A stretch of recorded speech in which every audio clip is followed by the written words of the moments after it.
Tuhan Yesus, terima kasih buat saat ini. Terima kasih buat pagi hari ini.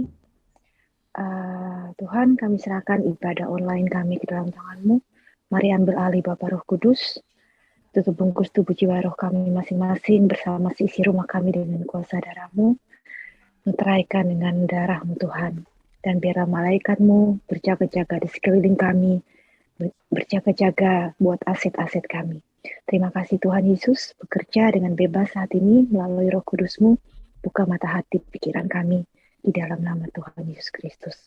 Berkat-Mu menyertai kami sepanjang hari ini. Amin, amin, amin. Amin. Amin.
Shaddai, El Elyon Adonai. Age to age, you're still the same. By the power of the name, El Shaddai, El Shaddai, Erkamkana Adonai. I will praise and lift you high, El Shaddai.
aliran-aliran air yang begitu deras, mengisi setiap kekosongan hati setiap anak-anaknya, menghapuskan setiap keletihan yang terjadi buat dalam hidup anak-anaknya.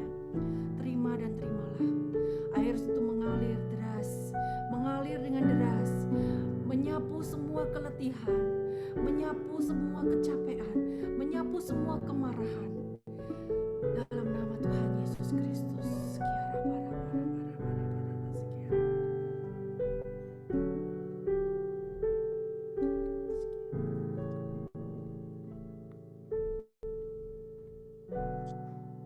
Halleluja. Dank u, Heer, voor uw aanwezigheid in ons midden, Heer. Dank u, Heer, voor uw genade voor elk van ons, Heer. U bent zo bijzonder, Heer. U hebt alles gegeven wat we al nodig hebben. U hebt ons zo gezegend dat we tot zegen mogen zijn. Vader, in de naam van Jezus Christus, wij danken u voor alles, Heer. Dank u, Vader. Dank u, Vader.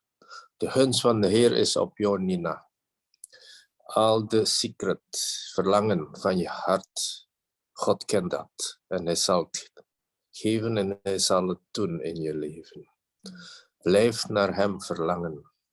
Blijf je ogen gefocust zijn op Jezus Christus. Wees gezegend. Dank u, Heer, voor uw aanwezigheid. Dank u voor uw woord. Dank u voor uw salving over uw woord, Heer. Spreek tot elk hart hier aanwezig. Uw wil geschieden. In Jezus' naam. Amen. Amen, amen.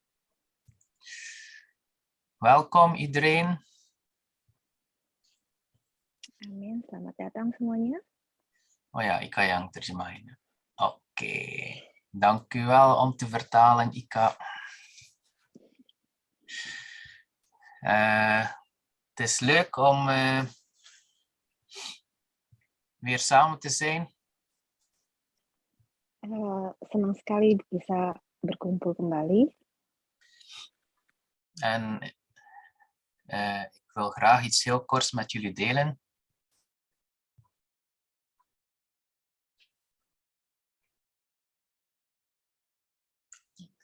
Ika?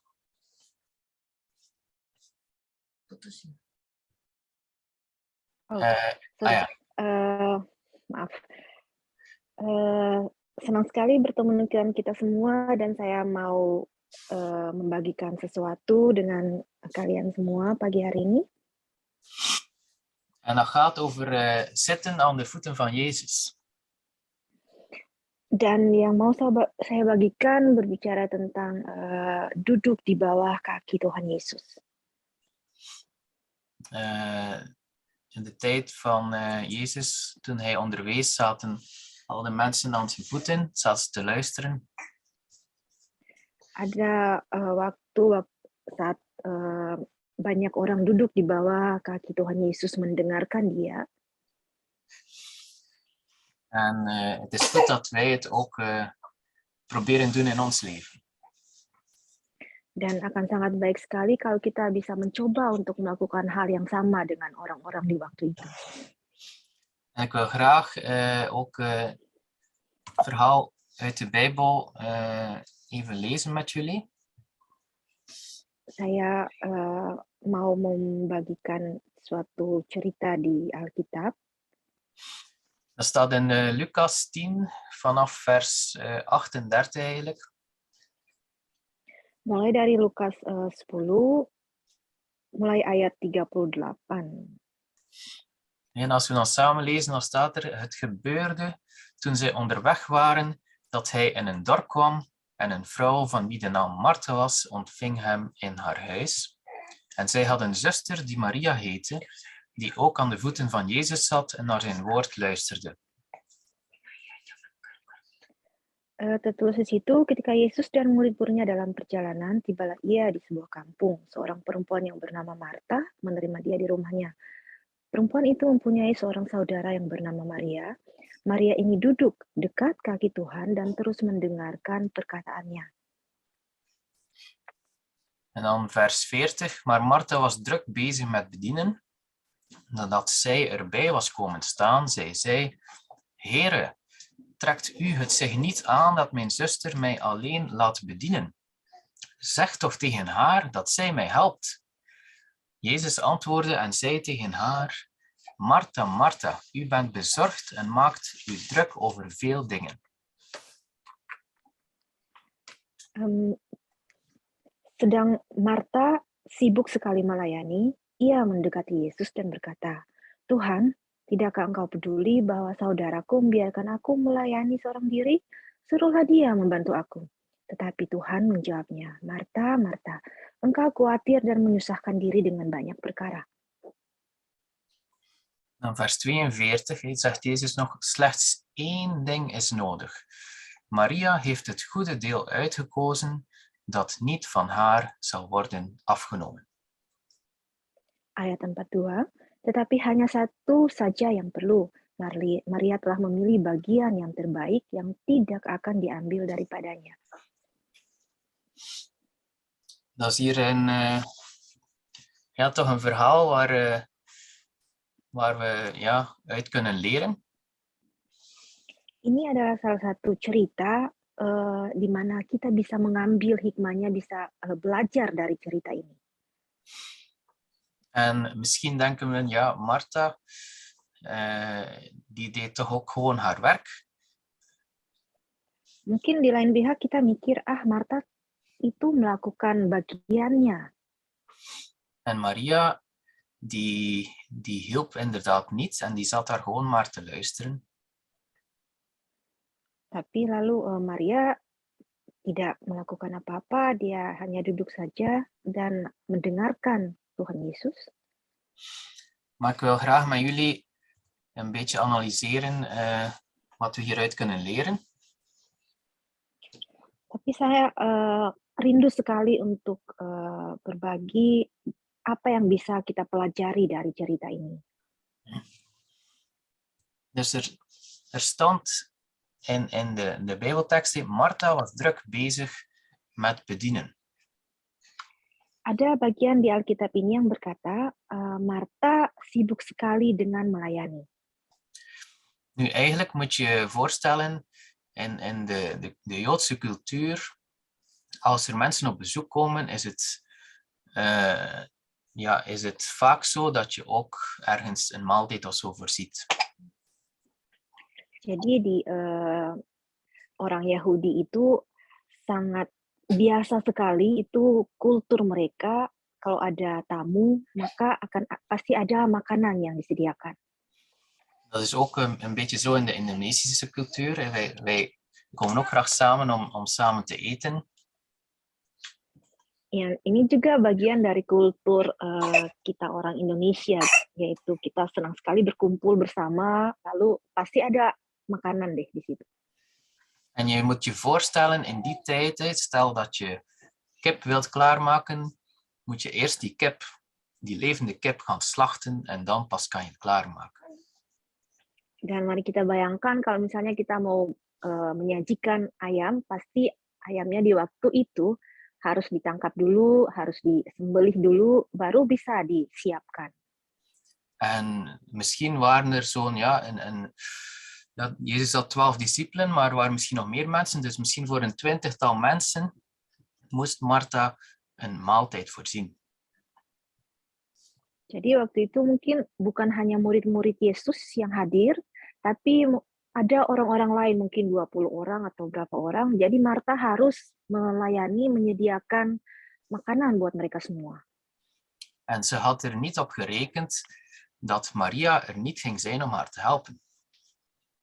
Dan waktu itu Martha nggak mikir kalau Maria akan duduk saja dan tidak membantu dia menyiapkan segala hal. Dus ik kan mij zeker voorstellen dat het zeer druk was voor Martha. Jadi kita bisa bayangkan waktu itu Martha sangat sibuk sekali. Nee, ze nam eigenlijk wat te veel hooi op haar vork. Jadi ini dibilang Martha melakukan sesuatu yang melebihi kemampuan dia. En ze had wat ik noem het arme ik-syndroom, een beetje zelfmedelijden. Dan akhirnya menyebabkan si Martha punya self-pity, mengasihani diri sendiri. Ja. Ze dacht, ja, arme ik moet hier alles zelf gaan klaarmaken. Dan dia mau pikir, aduh, kasihan banget sih aku harus nyiapin semuanya sendirian. Ja. En dan lezen we ook in de Bijbelvers dat ze naar Jezus kwam en zei, Heere, trekt u het zich niet aan dat mijn zuster mij alleen laat bedienen? Zeg toch tegen haar dat zij mij helpt. Saking mengasihani diri sendiri itu ada mulai timbul di hati Martha, dia sampai datang mendekati Yesus lalu berkata, Tuhan, kok kamu nggak peduli ya? Coba tolong dong suruh si Martha datang melayani juga, suruh dia membantu aku. Ik denk dat ze hier heel gefrustreerd was en boos. Jadi Martha saat itu sampai mempunyai perasaan frustasi, punya perasaan marah. Dus ja, in haar hart was ze de hele tijd aan het denken, ja, ik moet hier alles alleen doen en er is niemand die mij helpt. En ja, dat bordel zo naar boven. Dan perasaan ini melingkupi dia kuat sekali sampai dia terus berpikir saya harus lakukan ini sendiri, saya sangat sibuk, pokoknya dia jadi frustasi dan marah lah. Ja. Want eigenlijk, ja, zij kon ook gewoon in de woonkamer komen en misschien aan Maria vragen, ja, zus, kan je mij even komen helpen? Zonder het voor de hele groep te zeggen. Karena sebenarnya kalau Martha mau, dia bisa saja datang mendekati Maria lalu bilang, Maria, tolong dong bantuin aku, daripada mengatakan perkataan di depan seluruh orang-orang yang hadir di situ. Ja. Maar ja, ze heeft dat dan waarschijnlijk niet gedaan. En dan was het op een gegeven moment te veel en kon ze het niet meer inhouden en zei het ze voor de hele groep. Tapi mungkin waktu itu Martha nggak melakukan hal itu, nggak datang ke Maria langsung, dan saking sibuknya dia lalu jadi marah, frustasi sampai dia nggak tahan lagi lalu mulai mengatakan perkataan itu di depan semua orang yang hadir. Ik denk dat iedereen dat wel eens heeft gehad, dat je dingen hebt die opbouwen en op een gegeven moment moet het eruit. Mungkin kita juga pernah mengalami, kita punya hal, merasakan sesuatu di ketidakenakan di dalam hati kita, lalu mulai bertambah sampai satu saat nggak bisa ketahan lagi, lalu keluar dengan sendirinya. En dan komt het niet altijd op een goede, op een mooie manier eruit.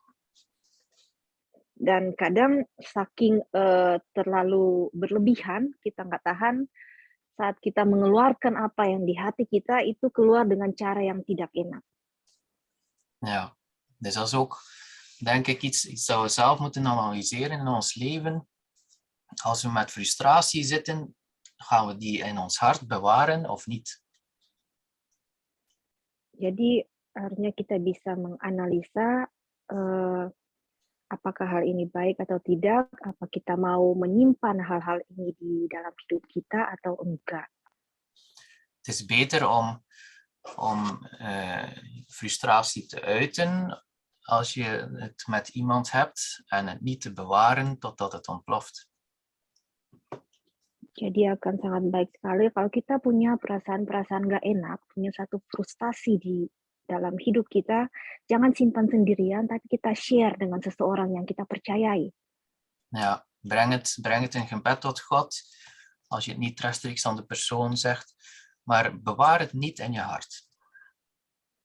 Dan bawa hal ini ke hadapan Tuhan. Kalau misalnya kita nggak punya orang lain untuk berbagi, kita bawa hal ini dalam doa, Dan jangan simpan perasaan-perasaan gak enak ini sendirian di dalam hati kita, di hidup kita. Ja, om te voorkomen dat het te veel wordt en dat je op een gegeven moment ontploft. Ini semua untuk menghindari supaya kita nggak merasa ini perasaan-perasaan ini menguasai kita sedemikian rupa sampai tiba-tiba keluar dengan tidak enak jadinya. Ja. En dan lezen we ook verder het antwoord van Jezus. En wat zegt Jezus? Martha, Martha, u bent bezorgd en maakt u druk over veel dingen, maar slechts één ding is nodig. Maria heeft het goede deel uitgekozen dat niet van haar zal worden afgenomen.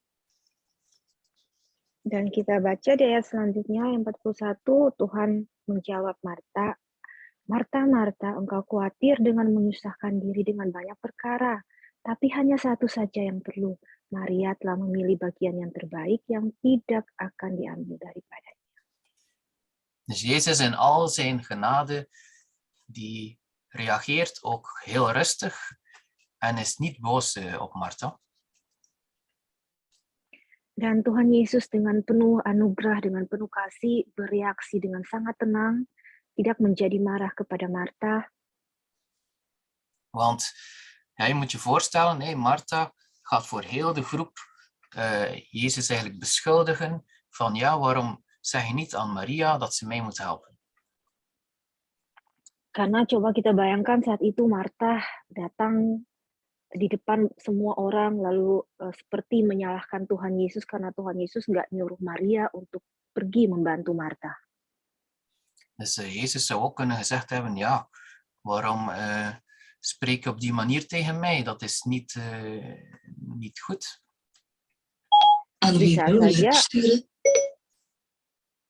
Bisa saja kalau Tuhan Yesus mau, waktu itu dia bisa bilang gini ke Marta, kenapa kamu menyalahkan aku? Kamu kan bisa datang sendiri kepada Marta lalu bilang hal ini. Maar Jezus die weet natuurlijk wat er in het hart van Martha omgaat en die blijft toch rustig reageren. Tapi Tuhan Yesus tahu apa yang ada di dalam hati Marta dan dia tetap bereaksi dengan penuh ketenangan. En wat Jezus eigenlijk doet is Martha erop wijzen dat Maria het goede deel heeft uitgekozen. Dan apa yang dilakukan Tuhan Yesus yaitu menunjukkan kepada Marta bahwa Maria telah melakukan yang terbaik dalam bagian si Maria ini. En wat is dat? Ja, we lazen dan dat Maria aan de voeten van Jezus zat en naar hem luisterde. Dan apa bagian terbaik ini? Yaitu bahwa Maria duduk di bawah kaki Tuhan Yesus dan mendengarkan perkataan-perkataan Tuhan Yesus. Nu, ik denk niet dat het de bedoeling is dat we nooit iets doen, bijvoorbeeld in het huishouden. Bukan berarti bahwa kita nggak bekerja, nggak melakukan apa-apa, misalnya membantu sesuatu dalam urusan rumah tangga. Maar het is wel goed om prioriteiten te stellen in je leven. Tapi akan sangat baik sekali kalau kita bisa tahu apa prioritas yang terbaik di hidup kita. En Maria zat aan de voeten van Jezus, maar nadien was er eigenlijk ook nog altijd tijd om te helpen natuurlijk. Dan Maria waktu itu memprioritaskan untuk lebih dulu duduk di bawah kaki Tuhan Yesus, mendengarkan perkataannya, lalu setelah itu pasti ada waktu untuk melakukan hal yang lain. Want het is niet zo dat je op een tijdslimiet zit. Hè. Je moet niet buiten zijn om 8 uur 's avonds. Je hebt nog tijd.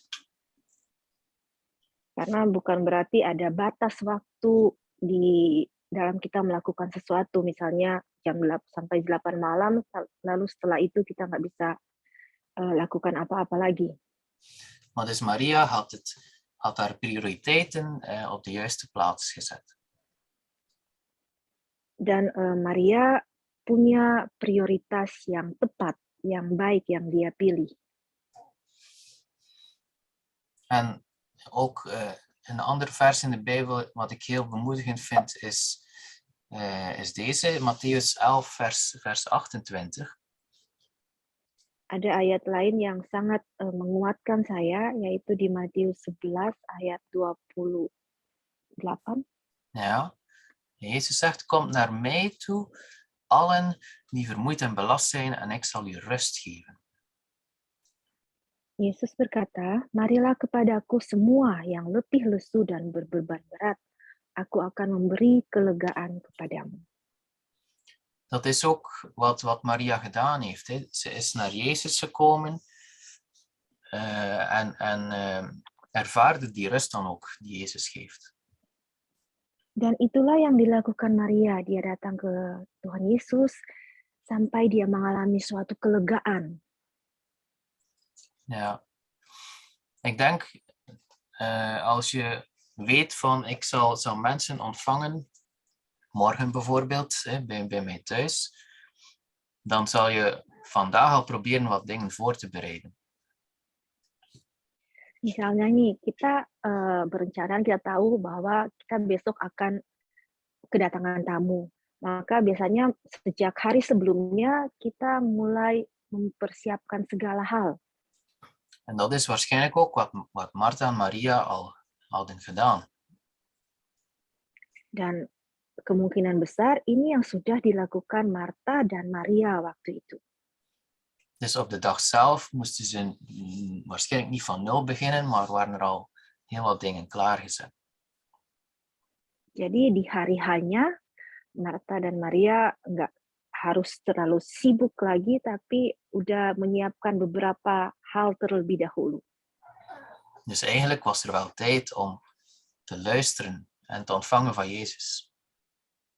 Jadi sebenarnya ada waktu untuk bisa tenang, duduk, dengarkan apa perkataan Tuhan Yesus. Ja. Dus ik denk heel belangrijk, een paar praktische tips, is dat je prioriteiten moet stellen, dus tijdsmanagement. Ada tips-tips yang praktis. Salah satunya, yang pertama adalah mengatur waktu. Er zijn heel veel dingen die je wilt doen en niet alles is even belangrijk. Misalnya kita punya banyak hal yang ingin kita lakukan, tapi nggak semua dari hal ini semua sama penting. En de hele belangrijke dingen moet je zeker op je to-do-lijstje plaatsen. Dan seharusnya yang hal-hal yang sangat penting itu kita taruh di daftar yang paling pertama. En zeker als christen is het ook belangrijk om niet te vergeten om aan de voeten van Jezus te zitten, om stille tijd te hebben. Dan sebagai orang Kristen, kita harus bisa memprioritaskan untuk punya waktu duduk di bawah kaki Tuhan Yesus. Want zoals we daarnet lazen, als we vermoeid zijn, als we heel veel dingen op ons hebben, komen we tot Jezus en Hij zal ons rust geven. Seperti yang kita baca di Matius tadi, kalau kita letih lesu, punya banyak beban berat, datang aja sama Tuhan. Dia pasti akan berikan kita kelegaan. En ook in tijdsmanagement is het belangrijk om ook niet te veel hooi op je vork te nemen. Dus niet te veel dingen ja tegen zeggen, maar soms durven nee zeggen. Dan yang penting juga dari membagi waktu ini adalah tidak melakukan sesuatu di luar kemampuan kita. Jadi nggak selalu bilang iya sampai kita merasa kewalahan. Ja, dat is ook een van de dingen die niet altijd gemakkelijk zijn. Als je weet dat het niet lukt om nee te zeggen. Karena nggak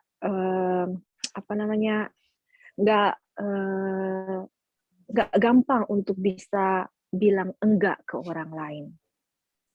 Ja, voor iedereen is dat anders natuurlijk. Maar je hebt mensen die moeilijk nee kunnen zeggen. En dan is het niet gemakkelijk om alles gedaan te krijgen natuurlijk.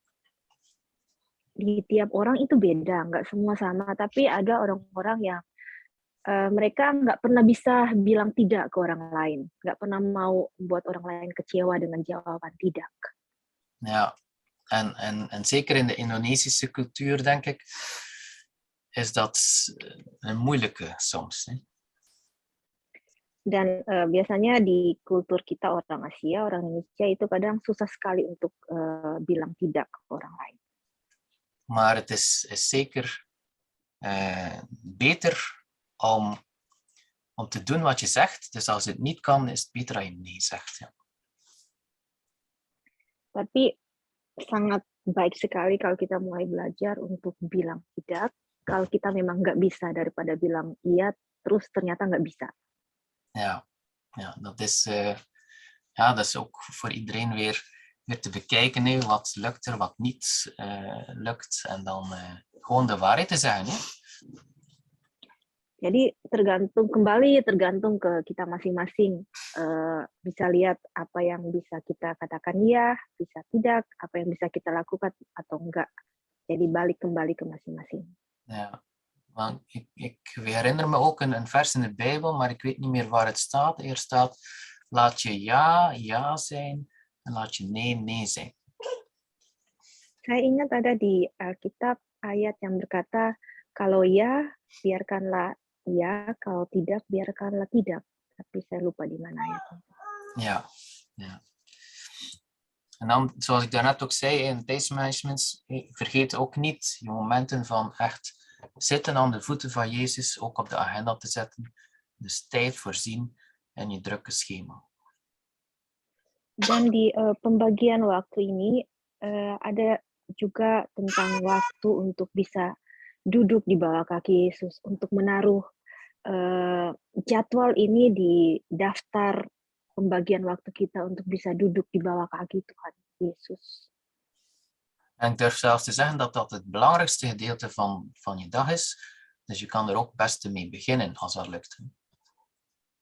Dan kalau ini menjadi yang terbaik di pembagian waktu di hari kita, maka pas kita lakukan ini sebagai hal yang utama, dan pasti yang lainnya akan terjadi berlangsung dengan sendirinya, dengan baik. Ja, en Ika heeft toegevoegd, en als je dat doet, dan zal de rest ook vlotjes lopen van die dag. Dat klopt. Amin. Ook heel belangrijk is de Heilige Geest betrekken. We hebben de Heilige Geest in ons en Hij is de helper, de trooster.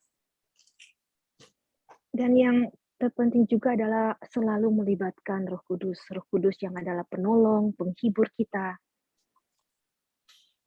Dat is ook wat God beloofd heeft en staat in Johannes 14, vers 16 en 17.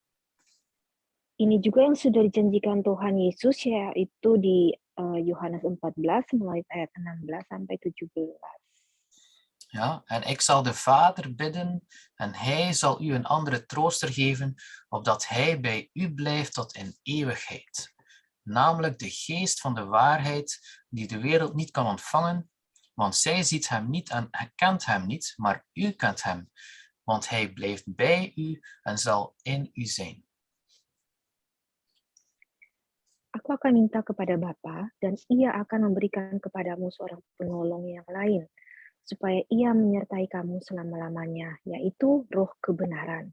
Dunia tidak dapat menerima Dia, sebab dunia tidak melihat Dia dan tidak mengenal Dia. Tetapi kamu mengenal Dia, sebab Ia menyertai kamu dan akan diam di dalam kamu. Ja, dat is een hele mooie belofte van Jezus, net voor Hij eigenlijk ten hemel opgevaren is. Ini adalah salah satu janji Tuhan Yesus yang sangat indah. Janji yang Dia berikan pas sebelum Dia naik ke surga kembali. En de Heilige Geest is dan uitgestort met Pinksteren, zoals we weten. En die is nog altijd bij ons de dag van vandaag. Dan seperti kita tahu, Roh Kudus dicurahkan kepada manusia di hari pencurahan Roh Kudus, hari Pentakosta. Dan Roh Kudus itu tetap ada sejak saat itu sampai hari ini. Nou ja, de Heilige Geest is de trooster, de helper, adviseur. Dus laten we hem betrekken in elk aspect van ons leven. Jadi Roh Kudus itu adalah penghibur, penolong, penguat kita. Jadi mari libatkan dia selalu di semua aspek kehidupan kita. Ja. En wat we ook niet mogen vergeten is laat God zijn. Dan juga yang aspek yang terpenting dari pembagian waktu ini adalah membiarkan Tuhan menjadi seperti Tuhan itu sendiri. Wat ik daarmee wil zeggen is, bijvoorbeeld als je bidt voor iets, laat God dan zijn werk doen en doe het niet allemaal uit je eigen kracht. Dan yang maksud dari biarkan Tuhan seperti Tuhan adalah misalnya kita berdoa untuk sesuatu, biarkan Tuhan yang bekerja menjadikannya menurut kekuasaannya, menurut kekuatannya. Ja, Jangan dengan kekuatan kita sendiri. en dat is ook wat we lezen in Psalm 46, vers 10 in het Engels en vers 11 in het Nederlands. Er staat eigenlijk, ik vind eigenlijk de vertaling in het Engels beter. Daar staat er, be still and know that I am God. Ini juga yang dikatakan di Mazmur 46 ayat 10, terjemahan bahasa Inggrisnya lebih baik, dan di terjemahan Indonesia dikatakan, diamlah, ketahuilah bahwa akulah Allah. Ja, inderdaad. Dat staat ook, ik heb een keer opgezocht in het Hebreeuws. Kun je dat inderdaad op verschillende manieren vertalen. En dan is be still toch al. Dus wees stil is ook wel de beste vertaling, denk ik. Be still atau menjadi tenanglah sebenarnya terjemahan yang baik. Jadi bukan diam tapi menjadi tenanglah. Ja. In Nederlands staat er geef het op, maar dat is eigenlijk niet de juiste interpretatie, denk ik. Terjemahan bahasa Belanda dikatakan give up, jadi menyerahlah, tapi belum pas. Jadi menjadi tenanglah atau be still lebih pas artinya. Dus dat komt overeen met wees stil, dus laat God zijn, weet dat God aan het werk is en je moet niet zelf de dingen forceren in eigen kracht. Jadi menjadi tenanglah, biarkan Tuhan seperti Dia itu sendiri, dan biarkan Tuhan bekerja dengan kuasa dan kekuatannya yang sangat besar, bukan dengan kekuatan kita sendiri. Ja, en ik denk dat we allemaal versteld zullen staan van wat God kan doen als we hem ook de kans geven om dat te doen. Dan saya sangat yakin kita pasti akan mengalami kejutan yang indah, yang baik kalau kita membiarkan sepenuhnya Tuhan itu bekerja. Wat wij moeten doen is wat Maria ook deed in dit verhaal, is aan de voeten van Jezus zitten en naar hem luisteren. Yang bisa kita lakukan, yang terbaik yang bisa kita lakukan adalah seperti Maria di cerita tadi, duduk di bawah kaki Tuhan Yesus dan mendengarkan perkataan-perkataannya. En niet alleen maar bezig zijn met dingen te doen, want we kunnen ook dingen doen, zo gezegd, voor God, maar eigenlijk moeten we eerst luisteren naar God. Dan bukan sibuk dengan hal ini itu, dengan pikiran bahwa saya sibuk buat Tuhan Yesus, tapi sebenarnya kita nggak melakukan kesibukan ini buat Tuhan Yesus, kita nggak tenang di bawah kaki Dia. Ja. Dus dat was eigenlijk heel kort wat ik met jullie wilde delen. Pendek yang mau saya bagikan dengan kalian semua. En ik hoop dat we dat dan ook in ons leven kunnen toepassen. Dan saya harap dengan sangat ini bisa kita terapkan di hidup kita masing-masing. Amen. Amin. Halleluja. Amen. Prioriteiten hebben in ons leven. Amin. Haleluya. Jadi punya prioritas di hidup kita. Zelfs op je werk moet je prioriteiten hebben. Je kan niet alles doen.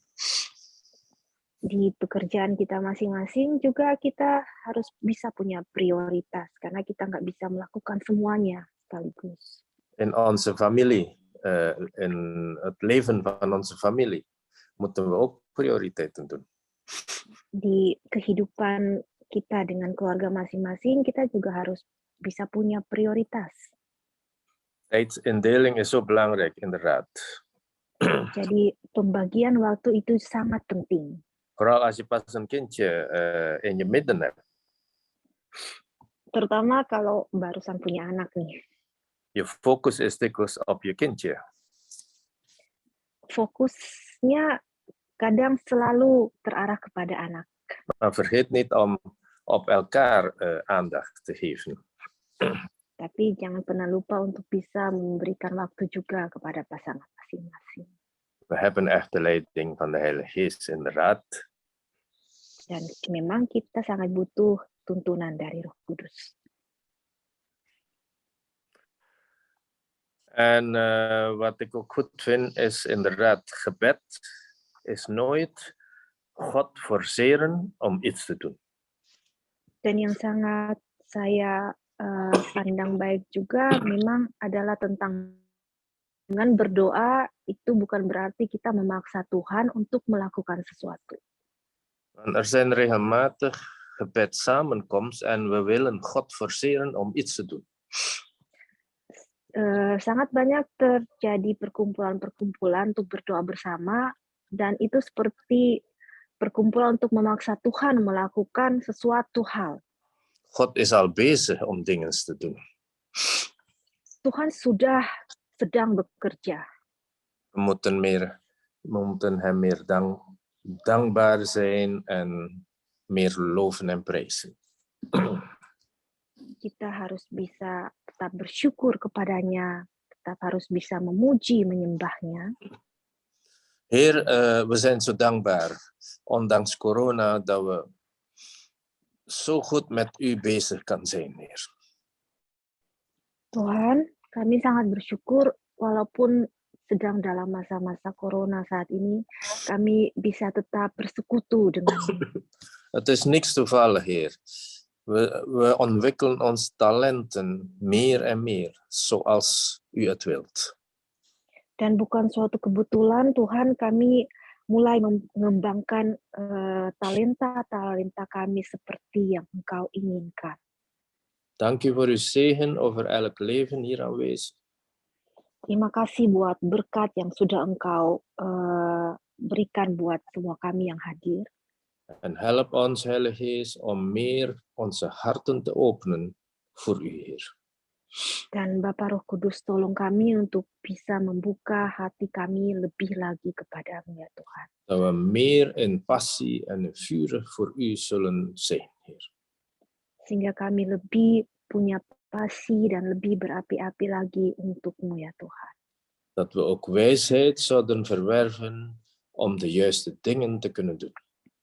Sehingga kami punya hikmat untuk bisa melakukan hal yang tepat. Niet alleen omdat we denken dat het goed is, maar echt een goddelijke wijsheid wat wij zouden moeten doen, Heer.